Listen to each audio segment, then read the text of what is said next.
I'm Lee Smith, Mena Public Schools Superintendent. Just coming back to you again this month to give you some updates and tell you what's going on for our Ready for Learning plan and getting back to school. First start by saying that back to school is in full force. Our teachers are going through their professional development, getting the rooms ready for the students to return to school. It's a really exciting time. The pads are popping again, so we're looking forward to football season. Things are really going well. I do want to update you first on our reentry plan and our plans to control COVID and what options there are for students and families. To begin with, basically, we'll continue this new school year in much the same way as we ended last year, with masks being highly recommended for all personnel and all students when social distancing is not possible. Social distancing for students now, by guidance from our health department, is 3 feet, and we feel like we can do a good job social distancing our students, but when we can't, masks are highly encouraged to control the spread of COVID.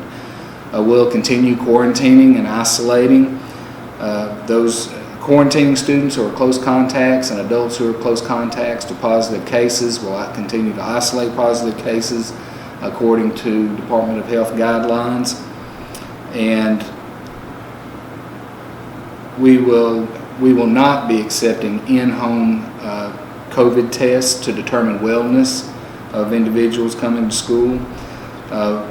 I want to emphasize, last night the board approved a proposal from Wilson's Heating and Air to put new HVAC systems into Holly Harshman and Mena Middle School. Now, they have the most outdated HVAC systems in the district right now, and it's important to know that airflow is a strong mitigating factor in controlling COVID. Reduces the spread quite a lot, and the exchange of fresh air into the building is really has a major impact on the spread of COVID.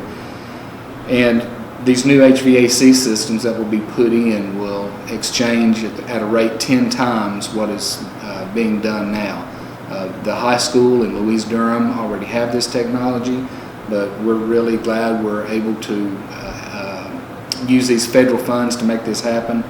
But it will take some time, because getting our parts in and all the materials in time is going to be a little bit slow.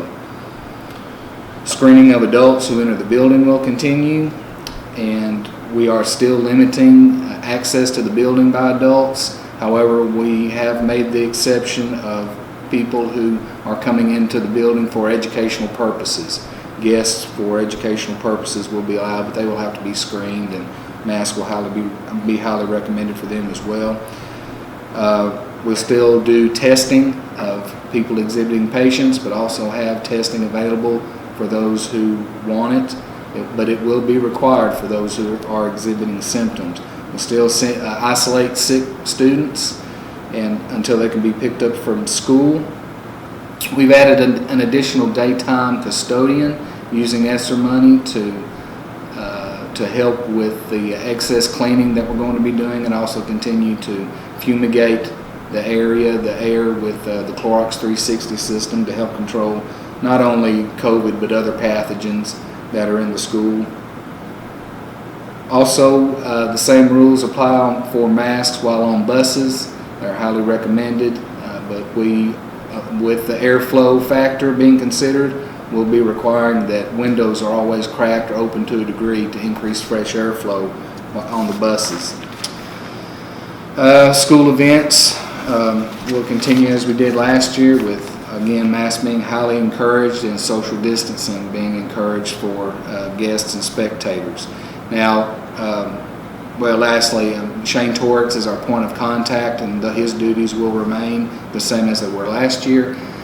And right now, with the spread of COVID and the uptick in cases in our area and around the state, these are the current guidelines, and should we have any emergency situation, we will revisit these and and take further steps should that become necessary.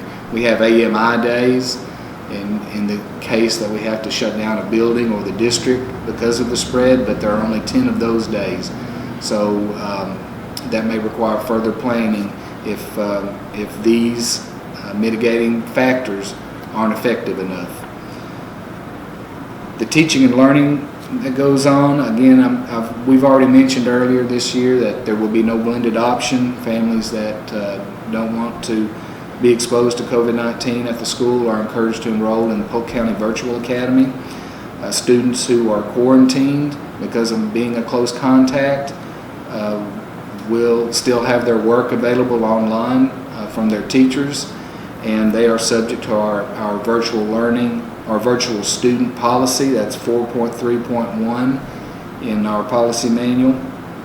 So doing lessons on time is important. Of course, if a student is actually sick and cannot do their work, they're still subject to our makeup work policy, which is 4.8 on page 30 in our policy manual.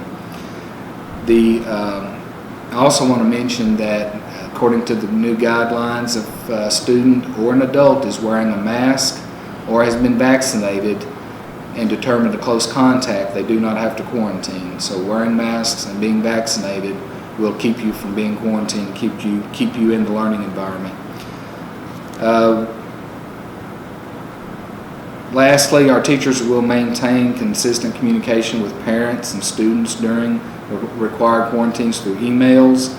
And there are so many different factors when students are out that parent and teacher communication are the best way to ensure that learning continues. So we ask that you stay involved with your student's teacher, not just during a quarantine, but at all times, and use the Home Access Center to keep up with your students' work.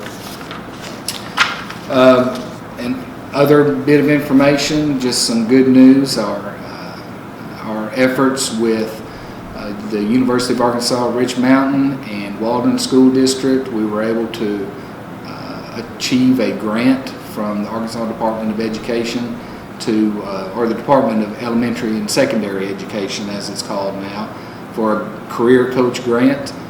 We have Timothy Walston, who is on board now as not only a part-time counselor, but he is our career coach, college and career readiness coach. And we're really excited about that, thankful for our ability to work together to have that grant and to provide a career coach to your students. Career coaches' duties are just to help students navigate their career choices, make proper decisions while in school about what classes to take, really reflect on what could best serve them in their future, what they're best suited for according to their skills, talents, and interests. And then the career coach also helps them navigate the way between high school and whatever post-secondary educational options that they choose. So we're really thankful that that's going to be happening for your students here at Mena Public Schools. That is all the information that I have for you at this time. I look forward to doing this again for you next month. Thank you for watching.